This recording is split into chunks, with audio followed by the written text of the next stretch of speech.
Welcome to 1856 First Church Pella Podcast. Ooh, hello, friends of the 1856 podcast. This is Breanne, and Pastor Bob is out of town visiting family. But so I'm here instead. Yes. I am Mr. joined Melody. for a little bit.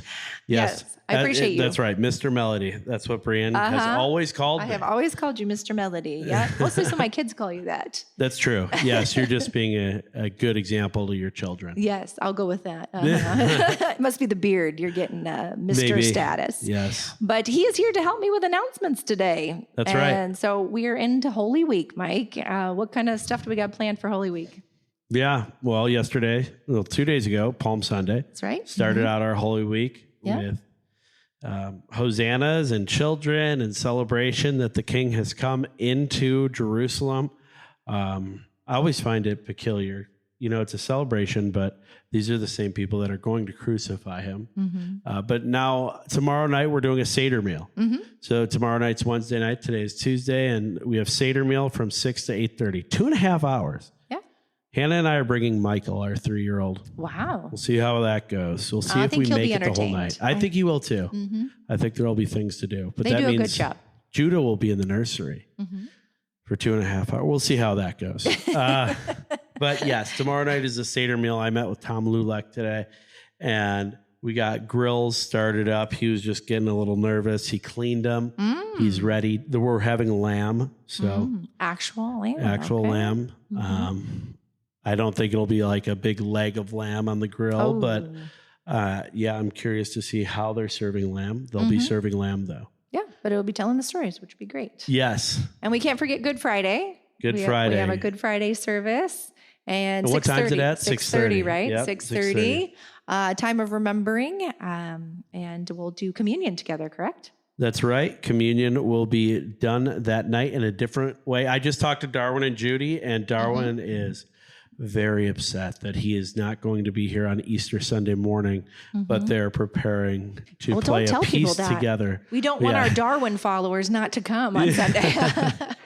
They're doing a piece together on Good Friday. So if you weren't going to come on Easter Sunday because Darwin won't be there, be at church on Good Friday. Yes. Well, and then we obviously have Easter Sunday service at Easter 9:30 Sunday, 9:30. regular time. But come, we'll have choir, songs, gospel being preached. It'll be a wonderful. Oh, and adorning the cross. We can't forget adorning the cross. Yes, Resurrection Sunday. Yeah, that's a highlight. Adorning the cross is a beautiful tradition that I think people have really loved in our church. Yeah, I think so too. There's always, I think other churches maybe even have adopted this.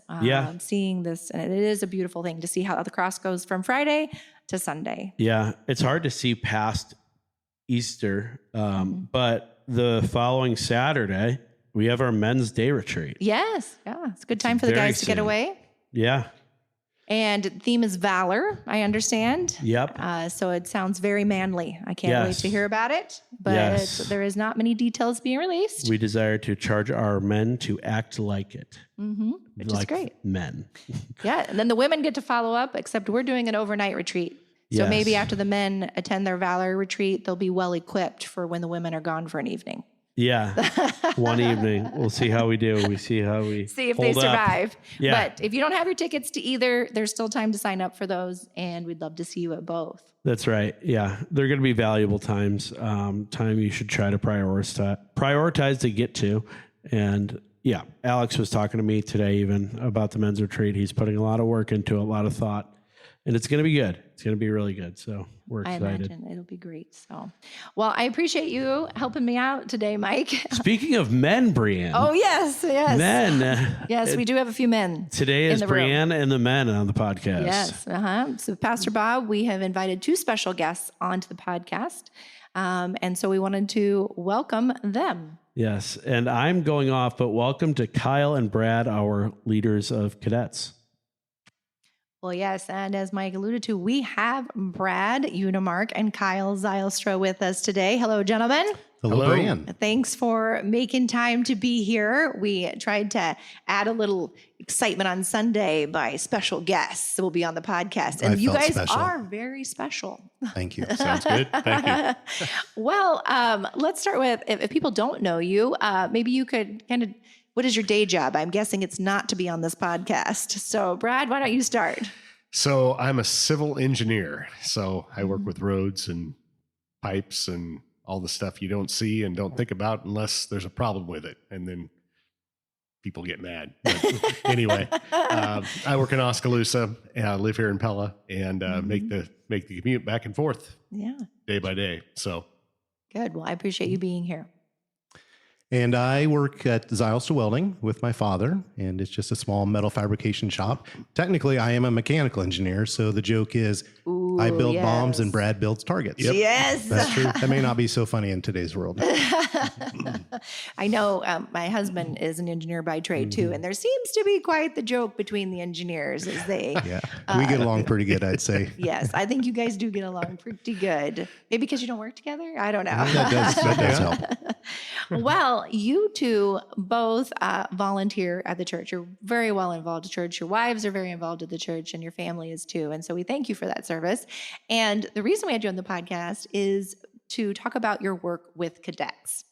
So I looked up the history of cadets, and so it's a national organization. It is technically international. International. Yep. Okay, we have thank you. clubs in Canada, the U.S. There's even some clubs in Africa. I'm not sure exactly what their status is nowadays, but yeah. Good. So what is cadets? I think is that the abbreviated name, or is that the full name? That's the actual name. It is. Well, Okay. Calvinist Cadet Corps. Yep. That would be the full Calvinist Cadet Corps.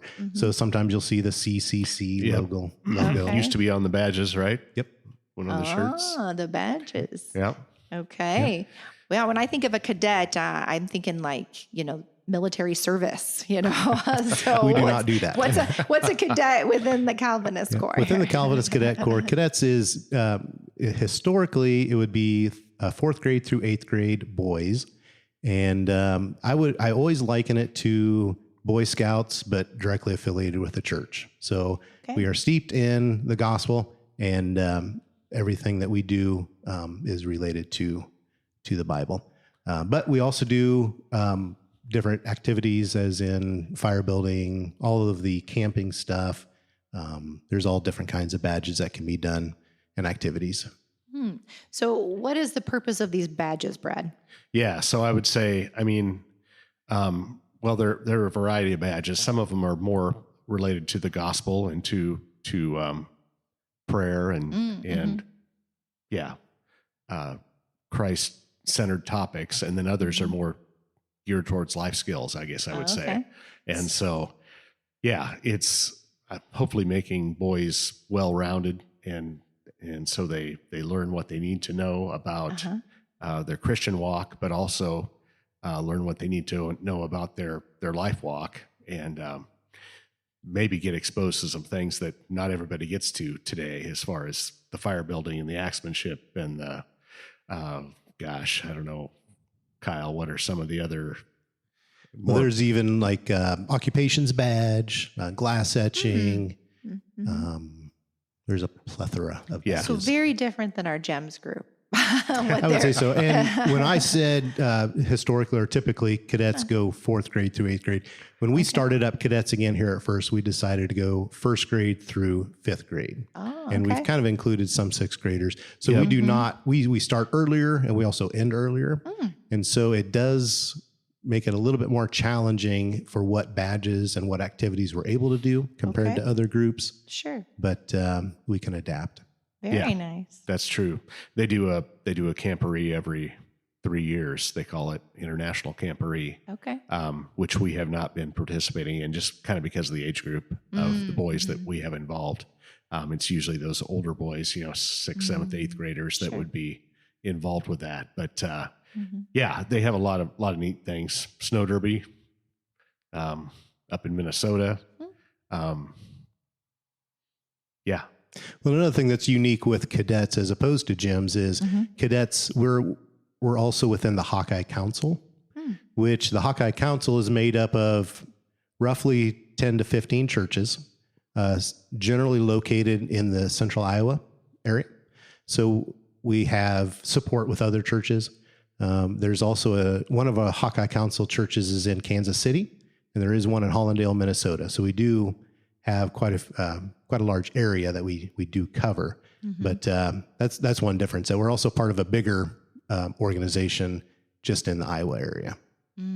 Yep. First thing I think of is, do you have to be rooting for the Iowa Hawkeyes to be part of this Hawkeye Council? If we did, Brad would not be here. I know. I'm like, Brad, I think you're out of luck there being an Iowa State fan. I can. Tyler probably would not root for the Hawkeyes. So, but Bless his heart. So the badges, how does a cadet earn a badge? There's really two parts in the badge. The way it's laid out in the guidebook, you have a learning section and a doing section. Okay. So if a boy does do a badge on his own, those requirements would need to be fulfilled. As we do activities and badges as a group, we are a little bit more liberal on what requirements are done because it's a little more difficult to do all of them, especially if you're trying to spell every word out for the learning section with 6 to 8 boys. It just takes a little extra time that way. So we typically just will attack the main purpose of the badge and really drive home what the badge is getting at in order to fill that requirement. So does each badge, because you mentioned being tied biblically, so is there an activity in which this badge is pointing them to Christ, or how does that work? Not necessarily. And Okay. I would say the better part of badges have scriptural references in the learning section, but not all do. Okay. But they're still tied. Yeah, and those badges are kind of broken down into sections.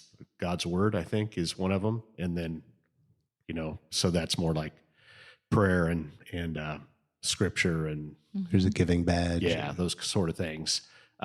So those badges are kind of separate from some of the others, I guess I would say.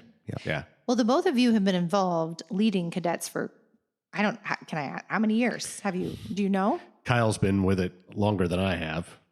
Okay. Yeah. So I've been a counselor, I think, for 24 years, if my count is Wow. right. Yep. Okay. And I can't remember when for sure I started back into it, but both of us grew up in cadets. I was a junior counselor too. I didn't do junior Yeah, counselor. okay. No, once Okay. Back in the 90s. the good old days. The good old days. So after 8th grade, typically then you had junior counselors in the high school age, right? So I had a group of kids that were 4 years younger than me, I guess, that I was a junior counselor for 4 years at that time. And yeah, we had some good times. It was, I still remember going out to Mel and Shirley's farm and butchering chickens as one of the evenings for Mel is Shirley, your Brad's parents. So, right? We're the same what we're talking about. Okay.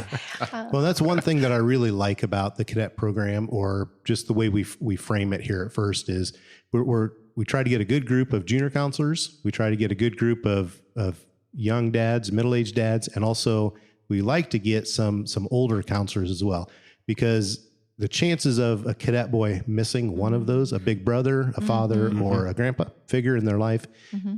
So it's nice to have all three of those segments hit to fill in where boys need that. It's cool because I think right now we probably have, I'm trying to think kind of what the age range is, but counselors ranging from 60s down to High schoolers. Right? Okay. We had junior at least counselor 4 position, junior so, counselors. yeah. And, well, David Michael has been helping out with the Bible time this year, and so he's college age. College age, yeah. Yep.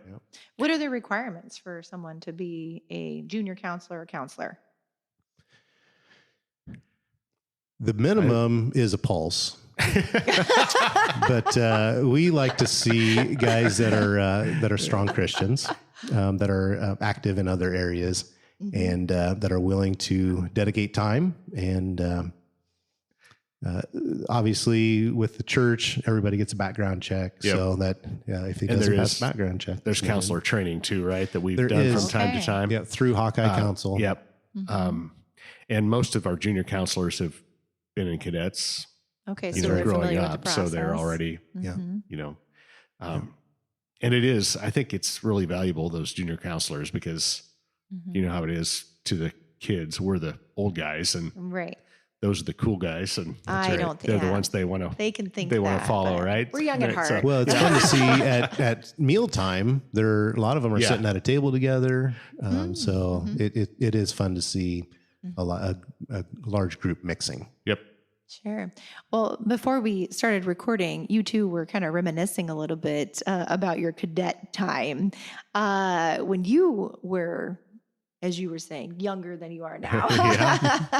They both have big birthdays coming up. So what about that? How did you ever cross paths as participants in the cadets program?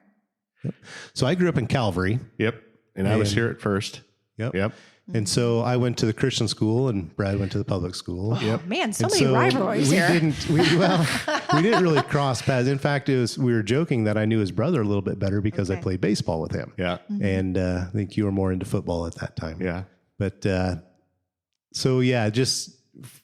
started in 4th grade and went through 8th grade, and had a lot of good memories. I know we went through a lot of counselors, and I'm pretty sure it was the other boys in my cadre, not myself. That was the problem. But we tended to go through counselors quickly. But yeah.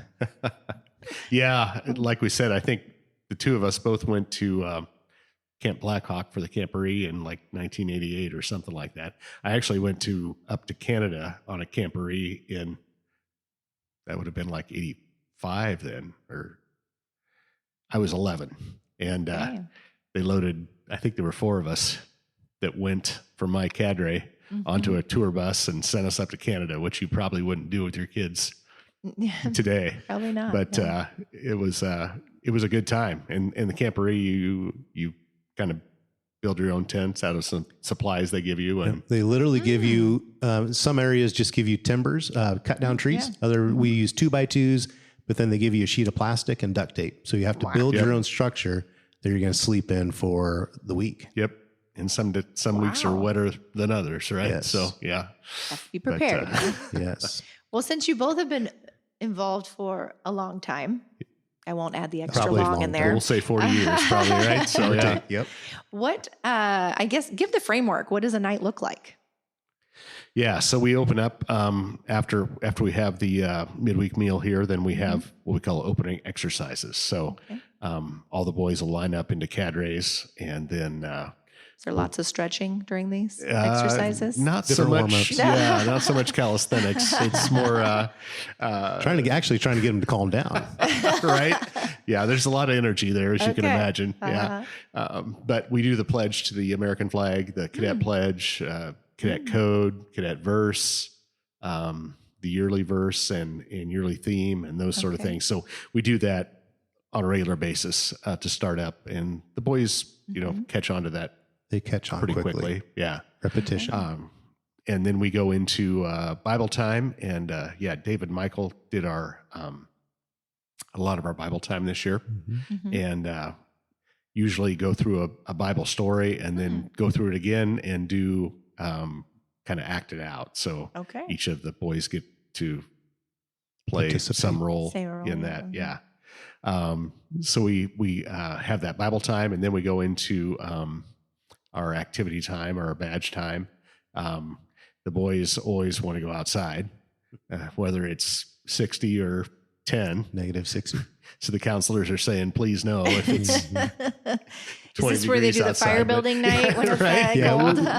Especially this year, we tried to focus on getting them outside at the first part of the year because the time change happens so quickly, and then it's so dark so early. Yeah. And then it gets cold. Yep. That's another challenge that we face. Trying to keep them busy while we can outside. I'm sure. So what are the goals out of the evening? What do you want the boys to take away from an evening? So our counselor motto that we say every week is helping boys grow more Christ-like in all areas of life.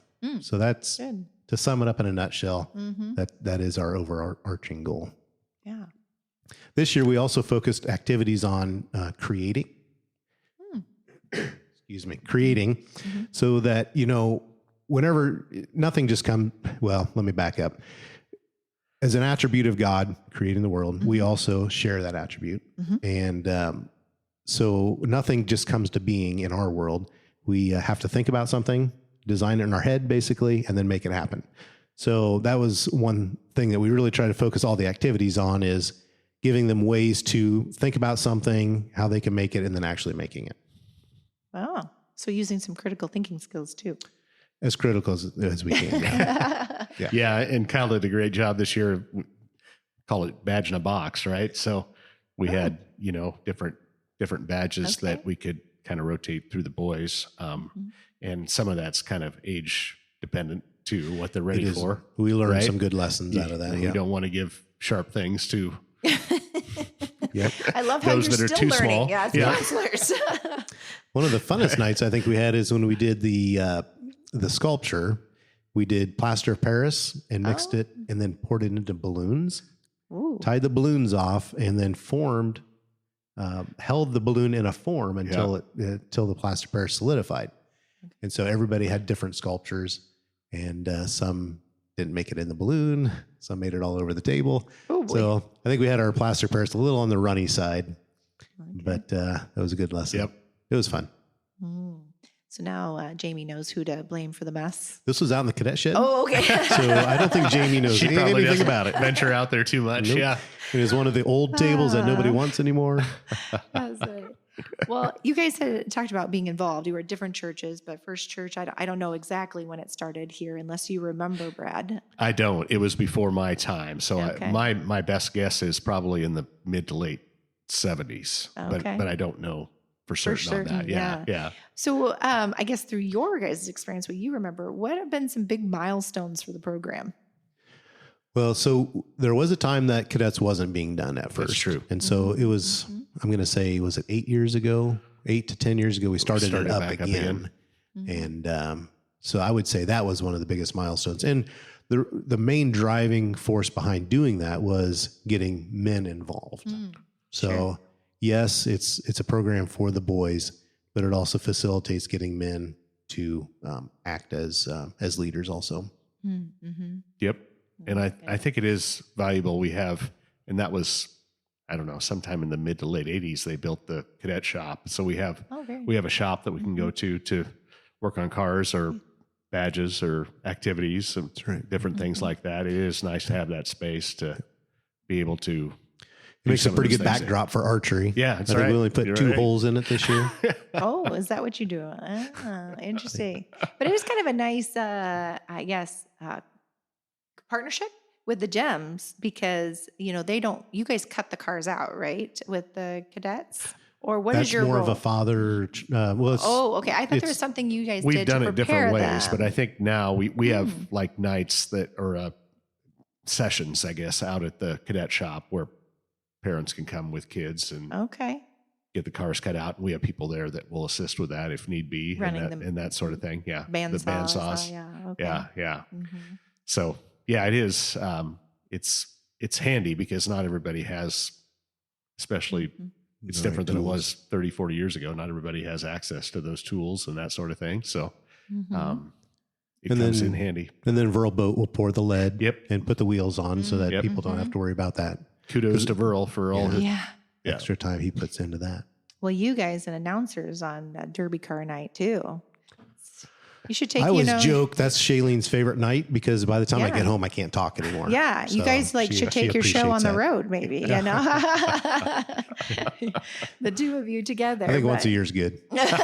Yeah, people can only handle it. Yeah, but there's a lot to be said about that with that teamwork aspect. That how Brad runs the computer and is able to get that information, and it works well for the team. It was very, very slick. You guys all did a wonderful job. It's really fun. The kids really look forward to it. And the kids, they like that night. It's a fun night for sure. My 3-year-old son, Cullen, he loves to go by the car table, and he really wants to run a car down the track. Yeah. I'm like, sorry, buddy.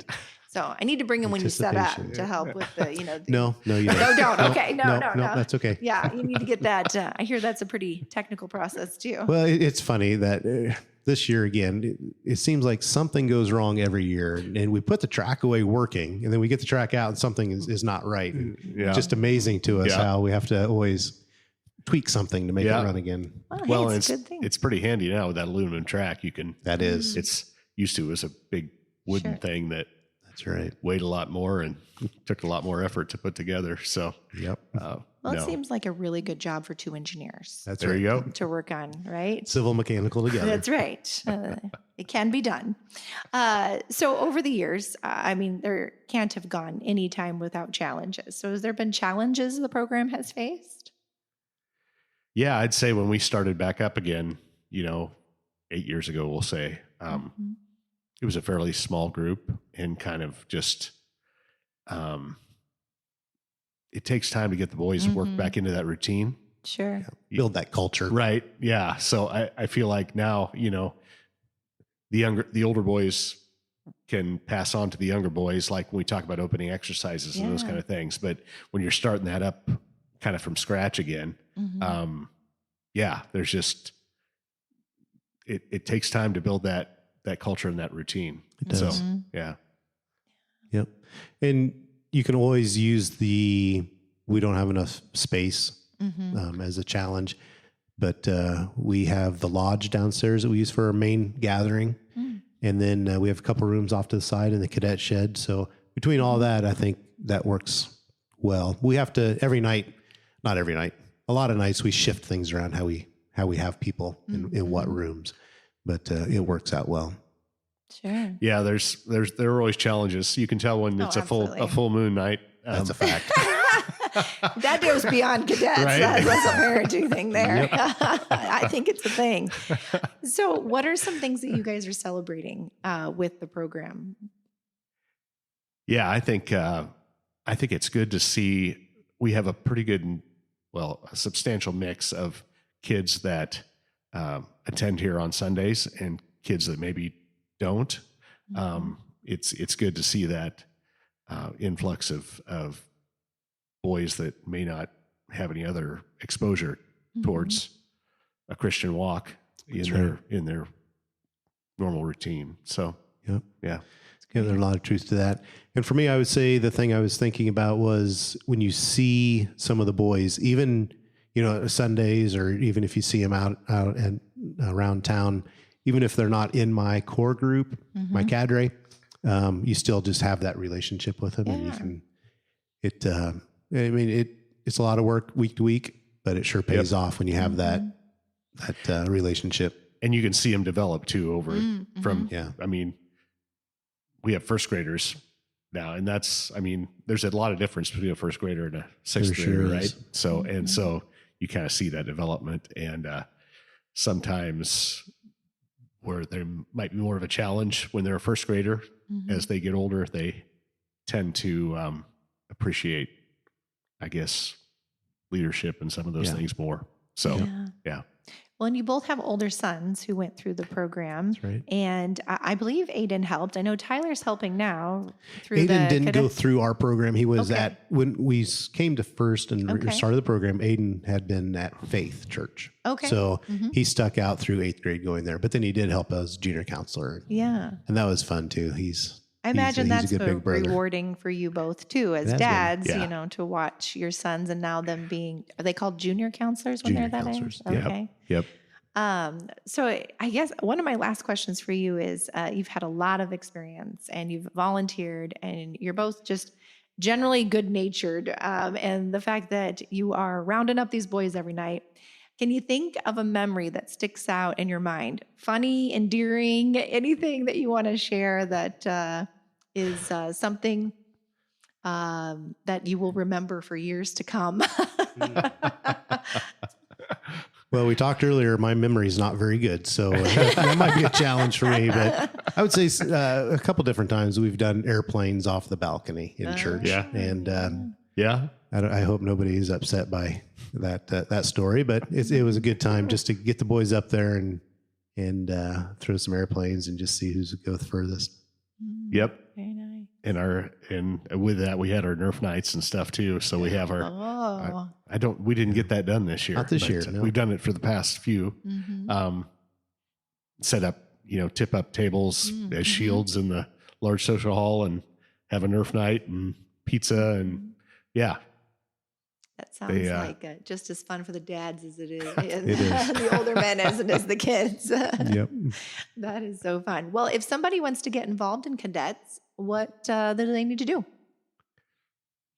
Yeah, just Talk to talk Deb. to me, talk to Deb, talk to Kyle. Okay, great. We're always looking for more men to get involved. Obviously, it helps when you have, because it is sometimes a challenge. You miss a person or two from week to week, and it's good to have a good big core group as far as men to help lead that group. So Yeah, absolutely. Well, gentlemen, I appreciate you. As a mom of, well, I have a son that went through it, and I'll have another son coming up, and it is nice to know that you have it's the family, right? It is. Christian men that are helping. We're raising each other and as kids and helping each other along the way. So I appreciate your time that you guys put into Cadets. You clearly have fun when you're doing it. Whether that's ornery fun in addition to all good. It's gotta be a mix, right? Exactly. Well, I appreciate you taking the time too, because I know you both have full-time jobs. So thanks for coming onto the podcast. And yeah, we just pray that you stick around and keep doing it for as long as you can. So thank you both for being here. Thank you, Breanne. Yeah, thank you. Yes. Well, friends, thanks for listening to the podcast. And if you enjoyed today's episode, you can go ahead and share it. But we would love for you to join us on Sunday mornings at 9:30 and bring a friend.